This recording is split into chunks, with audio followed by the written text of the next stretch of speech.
They know what people get in Claremont as opposed to what they get.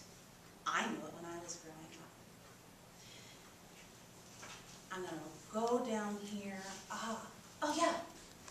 I'm kind of confused about this. So basically, if this whole redlining process is controlled by like big corporations that start grocery stores, is that basically what it is? Not necessarily.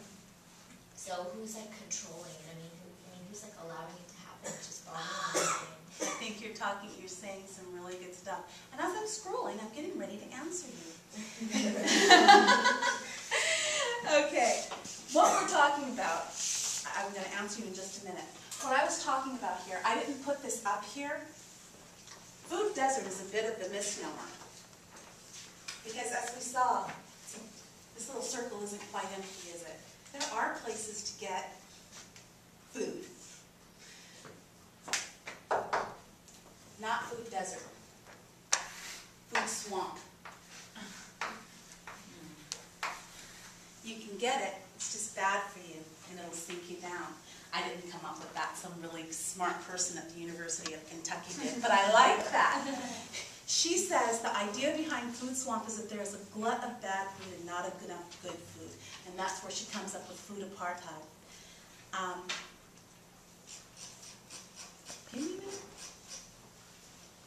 That's the problem with these things. Hold on, I was like on a roll. Okay. I want to get to your question right now before we actually talk about something else. Here we are. Using the passive voice. You're right. It didn't just happen. It's a conflation of different things. Housing patterns. There's a book that I love, Ray Suarez, who used to be on Talk of the Nation. He wrote a book about 10 years ago called The Old Neighborhood, in which he talked about white flight, and he talked about migration and what happens when a certain percentage of people leave a given area. What makes for viability and what loses viability in a given community. He came up with a number, 25%. 25%. It means that in a given community, that's viable, no one's left yet, when people start moving in, 25% white people. You go down below 25%, you start having a community that's less vital. Because white people, people of means, and actually I'm being very careful when I say white, because it's not necessarily middle class. And Canto has a lot of middle class people, so does Lomita, so does National City. National City just lost the Ralphs near my mom's house.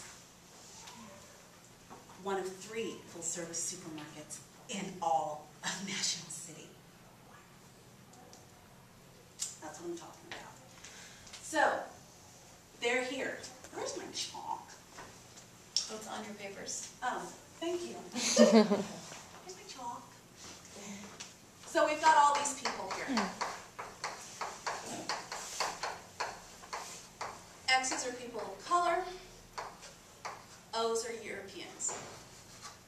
They start leaving, and it changes out.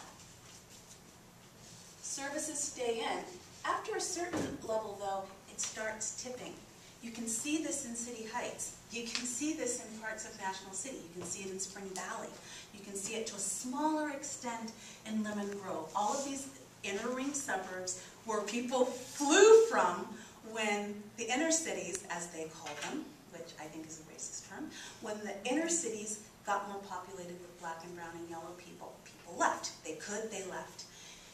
Further depressing housing prices and making it harder for the people who could. And incidentally, people of color who could left as well. Not everybody. And that's less true now. Some people are coming back. But for the most part, that's true. This becomes less viable, and supermarkets say, well, it's just not viable to be here anymore. We just can't do it. So we have to go somewhere else. Except for one thing that makes it kind of funky when they say that. What can you say about places that have people of color within city limits as opposed to suburban spaces? Which is more dense? In city. Well done! I was waiting for that. Who tends to have have lower incomes, on the whole. Yeah, people in the city. Who is spending their money on necessities like food and clothes and rent and gas as opposed to stuffing it away in a 401k? Okay. Pretty safe bet for a supermarket. It's a choice. And when you look at specialized places like Trader Joe's, like Whole Foods, there's not a single Whole Foods south of 94. There's a few Henrys, but there isn't one in my neighborhood. There isn't one in Logan Heights. There isn't one in Barrio Logan. There isn't one in Shelltown. There isn't one in Sherman Heights, where arguably the people there need fresh food more than we do. If you're in poverty, fresher food is helpful. You're enjoying this. Fresher food is helpful. And they get the least. They glean the worst. And so people wonder why they have lower outcomes. Yeah. You know, I love this class. It's great. But you know, there's a sense of anger. I want to hear it. That is welling up in me. Because I'm just a very real person. I love everybody. I mean, I'm very globally minded. I'm extremely globally minded. It's this idea about, I see that word that keeps screaming at me. I don't know if you're going to talk about this more.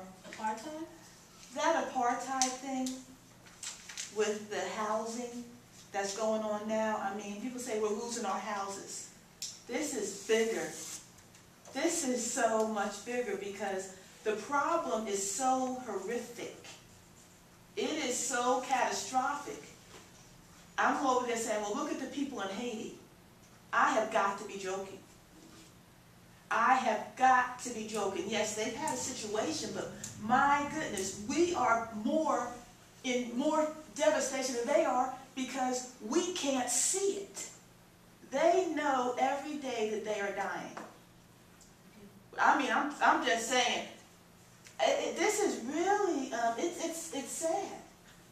I mean, if you care for other people, you care for other communities, and you care for people who come from different places,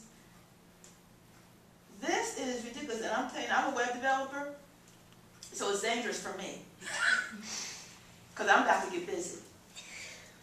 That's the idea. You know, I'm just saying, I love the class, but I'm going to tell you right now, I'm very upset that I consider myself a free American, and they won't even allow me to go to any store I want and get a toothbrush or toothpaste. We're going to talk about that. And You yeah, know, so I'm in apartheid now. A little bit. Okay, so I'm in apartheid right now. Yes, we are. Okay, I'm just wanting to share. No worries. She's a Pisces also. I got passion. Yeah. I'm going straight up and in. Wow. I'm going on. Tonight I'm buying up 8 more domains. I'm getting busy. That means I gotta do extra work too. I'm getting busy. I can't believe that I'm stuck in this. So is everyone either really mad or really discouraged at this point? Of course. I'm angry. Do we all want to breathe a little bit? Yeah. Do we all want to talk about for a minute how we can at least start to mitigate this? No one's going to be ending anything in the next 25 minutes. We're not going to end food apartheid. We're not going to end redlining. I'm 46 years old. If I keep my cholesterol and my blood pressure down, I'm good for another 40 years. It's not going to be completely finished when I die. Maybe not when you die. That's sobering. I was born in 1963. We were the ones that were supposed to get it right, weren't we? We were the ones in our 40s now, almost 50. The ones that came up, 1964, 65, Civil and Voting Rights Act. We're supposed to get it right. Some of these inequalities have gotten worse in the 46 years I've been alive than better. And I keep on harping on housing because that is what does it. And now we're going to talk about privilege. Being able to live where you want to live, being able to feel that there's like an expectation that the apple that you purchase is not going to have holes in it. That it's actually safe to peel the orange because it's going to be orange inside and